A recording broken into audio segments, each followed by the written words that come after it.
Now the question is, write about the Prophet's wife Aisha during the lifetime of the Prophet sallallahu alaihi wasallam. So during the life of the Prophet, you will mention that when she was when the nikah was performed, and remember, it's not the 6-year-old or the 9-year-old. She was near to 18 years old at the time of her nikah, and then consummation of marriage after she left for Medina and she was in Medina.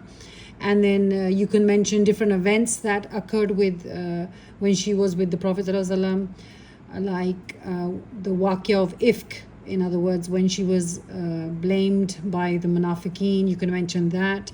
You can mention that the Prophet ﷺ once was racing with her, and you can also mention that she used to play with dolls, and the Prophet never forbid her from doing so. And you can mention that she used to narrate hadith and ask many questions. Okay, Aisha is a role model for Muslim women around the world, not just for Muslims, but for around the world.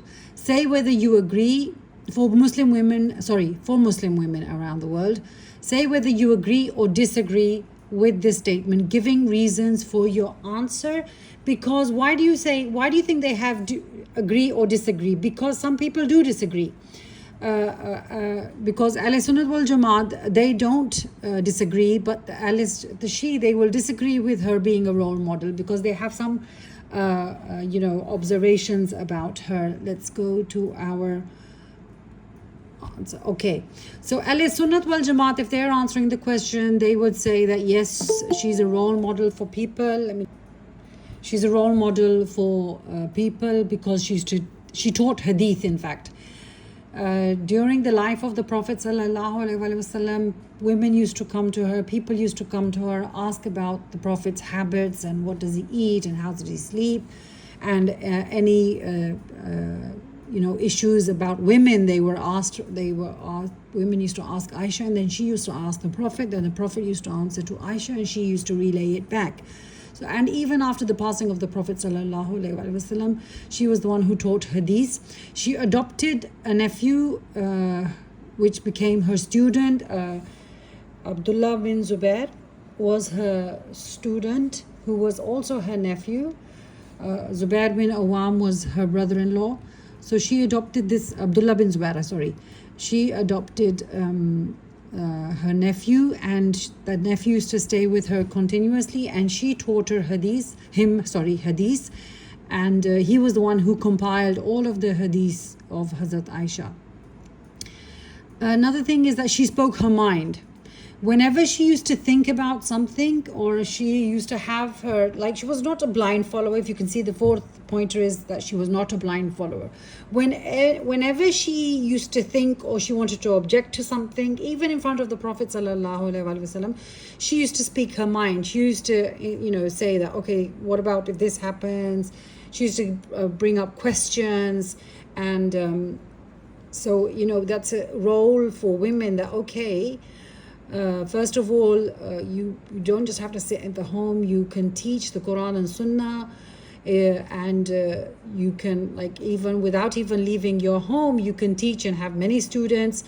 Speaking her mind is that, okay, in a respectable way, what you can do is you have a mind and you can speak on topics. You're not supposed to be blind followers. If you find something that is not acceptable by your logic, by your mind, then you have the right to question it, and you should not just blind follow things that have been happening in your family for so many years. Okay, and they can say that she was the one who pleased her husband. She kept him happy. He was always happy going to her, as we know that Hazrat Sauda also gave her day of visiting, dedicated it to Hazrat Aisha. And even in the last days of the Prophet ﷺ, he wanted to stay with Hazrat Aisha, so we know that she was the one who kept him happy. She was very intelligent. Because naturally she was young. Remember, she's a teenager. 18 is a teenager, and wedding the Prophet during that time, staying with the Prophet for around about 8 to 9 years, and that was the prime time of your mind. Because if I assess you guys, you're all teenagers, near to 16, 17, and if I look at me, I'm 47, my mind, it's slowing down, and it's not that productive as it used to be. But fresh minds are always more intelligent I mean, Ustad, maybe we have a lot of knowledge. Your teacher may have a lot of knowledge, but the intelligence level decreases. Maybe knowledge is stored, but that is knowledge that you've already got. The intelligence level increases when you're in your age, and at our age, it's not going to increase. It's going to diminish. It's going to go back. 50 plus, you're going to start, the intelligence that you once had is going to start dying down. But the teenage age, the youth age is when you're most intelligent. That's why, maybe that is why Allah predestined this wedding to happen, so that she could narrate many hadiths and learn a lot from the Prophet ﷺ in her youth. Okay, inquisitive. She used to ask many questions. I think I mentioned this in a previous slide as well. She used to ask many questions. Once the Prophet ﷺ said to her that on the day of Qiyamah, everybody's going to wake up the way they were born, in other words, naked. And all of a sudden she goes, but aren't people going to look at each other if everybody's going to wake up naked? Because it's a natural question. I mean, of course, things are going to come to your mind like that. And he said that no, on that day, everybody's going to be so worried about their own selves that nobody's going to even, turn a slight eye to the other person. You're going to be so worried about your own selves. I think I have to let some. She spent most of her time studying the hadiths, collecting hadiths, and then after the Prophet ﷺ passing away, she used to spend time studying, collecting, and teaching. Many people after the Prophet also came to her. She had memorized more than 2,000 hadiths, and that's, I think, the view of the Ahl Sunnat wal Jamaat. If we go to the view of Ahl Tashii, the Ahl Tashii say that she's not such a good role model for the women, because they agree that she once offended the Prophet ﷺ. It is mentioned in Surah Tahrim of the Quran that one day Hazrat Hafsa and Hazrat Ayesha, they plotted and planned to make fun of the Prophet ﷺ. He had newly got married to, I think, Hazrat Zainab, and he used to drink a honey type of a drink from that place. And whenever he used to come back, he used to be smelling of that different type of a smelling honey.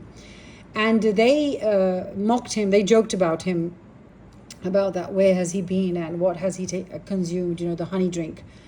And the Prophet ﷺ got offended by their joking and mocking about him. And then he vowed that he's not going to consume honey ever again. And he got angry with his wives, Hafsa and Aisha, and he left and he said, I'm not going to talk to you. And he went for a whole month.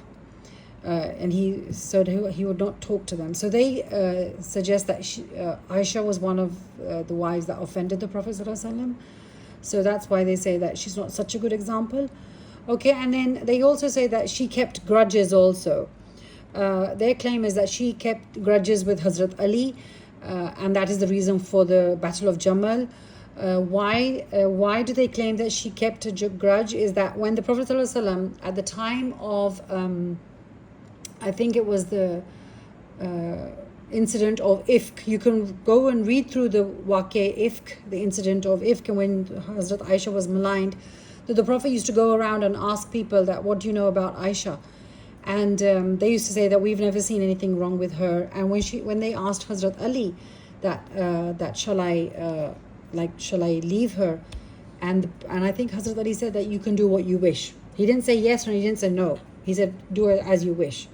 So they consider that maybe that was the grudge that she kept with Ali. That's why she she also ended up in the Battle of Jamal. They also say that claim that she had the element of jealousy inside her, that she was jealous from Hazrat Zainab, the wife of the Prophet ﷺ, and every other wife. Maybe that she had the feminine characteristics of jealousy between the wives. That's their view. Shouldn't have left the house. And then they also claim that at the time of the Battle of Jamal, in the Quran it is ordered that, the wives of the Prophet, do not leave your house. Do not you leave your house and stay in your homes. And when she left for the Battle of Jamal, she should not have left. She have obeyed the order of the Quran that do not leave your house, and she disobeyed. That's what they say, that she disobeyed that order of not to leave the house. And then they also say that she is the cause of many loss of lives in the Battle of Jamal. Did I tell you about thousands of people died in the Battle of the Camel. So they say that she was the reason, and that's why they could say that they disagree with her being a role model for the rest of the Muslim women.